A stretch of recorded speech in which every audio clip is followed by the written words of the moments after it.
Poslednú októbrovú sobotu sa odohrali zápasy posledného kola jesennej časti žiackych futbalových súťaží.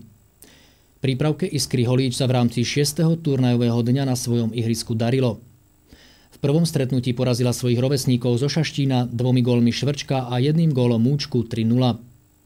Holícka prípravka sa nezľakla ani súpera z Kútov, ktorému naložila rovný Poltucet. O víťazstvo 6-0 sa postaral 4 gólmi Blaha a 2 góly pridal Múčka. Na celok z Kútov narazilo družstvo Iskry Holíč aj v súťaži mladších žiakov. 2 zásahy Lukáša Ovečku a 1 gól Kapsu rozhodli o najtesnejšom víťazstve Holíča 3-2. Na stretnutie starších žiakov Iskry Holíč s jaslovskými Bohunicami sme sa zašli pozrieť i s našou kamerou. Po bezgólovom polčase sa domáci snažili pokračovať v doterajších kvalitných ligových úspechoch a ďalšou výhrou si zabezpečiť prezimovanie minimálne na 3. priečke v tabuľke. Niekoľko pekných šancí a 2-krát nastrelené brvno súperovej brány počas zápasu to len potvrdzovali. No boli to hostia, ktorí sa krátko po zmene strán ujali vedenia. S pribúdajúcimi minútami napätie na oboch stranách narastalo a stretnutie naberalo na dramatičnosti. Hosťom z jaslovských Bohuníc však stačilo iba niekoľko málo minút a pridali druhý gól. To však domácich nezlomilo a v snahe zvrátiť tento nepriaznivý stav sa im v samom závere podarilo pekným gólom Adama Janošíka už len skorigovať stav na konečných 1-2. Prehrali ste 1-2, si sklamaní? No sú sklamaní. Dnešný zápas vám nevyšiel. V čom vidíš hlavné príčiny tohto neúspechu? Asi sme málo behali a nekombinovali sme. Túto sezónu sa ti podarilo nastrieľať súperovi 13 gólov. Prezradíš nám, v čom spočíva tento tvoj úspech? Asi v nohách spočíva. Čo robíš preto, aby si v tomto pozitívnom trende pokračoval i v jarnej časti sezóny? Asi budem hodne trénovať. Či budeme mať v telocvičný tréningy, tak budem chodiť pravidelne a co to ešte zlepší. No, my ti budeme držať palce, aby sa ti darilo, aby tých gólov do súperovej bránky bolo ešte viacej. Ďakujem. S výsledkom ani hrou svojich zverencov tentokrát nebol spokojný tréner Srnec. Výsledok 1-2 a prvá prehra na domácom ihrisku. Počítali ste s takýmto vývojom stretnutia? Tak to určite nie, pretože doma sa musí vyhrávať. O toto mrzí viac, že sme hrali o 3. miesto a chlapci žiaľ Bohu si vybrali tú slabšiu chvíľku, ktorá aj vo futbale býva, z ktorej sa musíme poučiť a na jarnú sezónu sa lepšie pripraviť a začať trošku naháňať tých súperov pred nami. Zasľubne sa vyvíjajú stavu z prvého polčasu 0-0. Dalo sa niečo urobiť s výsledkom? No, čakali sme, aj sme trošku potlačili do ofenzívy.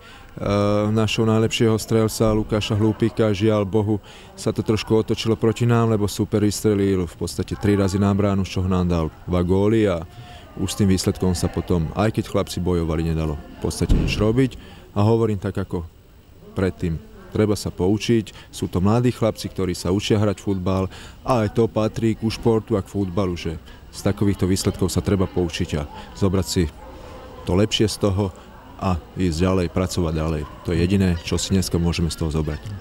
Pre vás sa dnes skončila jesenná časť súťaže. Splnili výkony vašich zverencov vaše očakávania?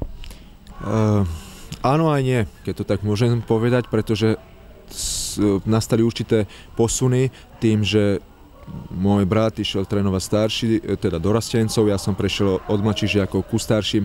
Toto sa všetko uskutočnilo neskoro, pretože týždeň pred súťažou. A vlastne sme si až počas súťaže zvykali s chlapcami, ja na nich, oni na mňa. Takže niečo splnilo, niečo nie. A hovorím, treba popracovať. Cez zimu sa dáme dohromady a to bude dôležité. A s akými ambíciami nastúpite do jarnej časti súťaže? S ambíciami vychovať pre Holíč kvalitných futbalistov, pretože je tu veľmi dobrý futbalový potenciál. Chlapci majú šancu sa presadiť v silných kluboch, majú o nich záujem v Trnave, v Senici, na Mijave. A to je asi dôležité, aby si Holíč vychoval sám pre seba futbalistov a ešte, aby sme aj dokázali predať, alebo teda dať ich na hosťovanie, aby dokázali určitú svoju futbalovú úroveň a kvalitu práce trénerov a celého realizačného tímu, ktorý v Holíči okolo futbalu sa motá. Budem vám držať palce, aby sa vám vaše predstavy splnili a aby sa vám podarilo čo najlepšie umiestnenie na záver súťaže.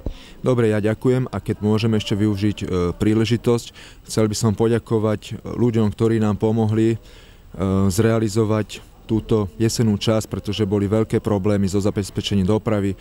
A keď môžem menovite, tak by som chcel pánovi prednostovi Valovi, pánovi zástupcovi Hrnčeríkovi a pochopiteľne pánovi primátorovi Kándovi a majiteľovi firmy Valo, ktorý nám pomohol s dopravou, taktiež všetkým sponzorom, ktorí nám pomohli trošku, že pre chlapcov sme urobili také kultúrne posedenie aj po zápasoch, že si dali malinovečku a robili sme s nich partiu.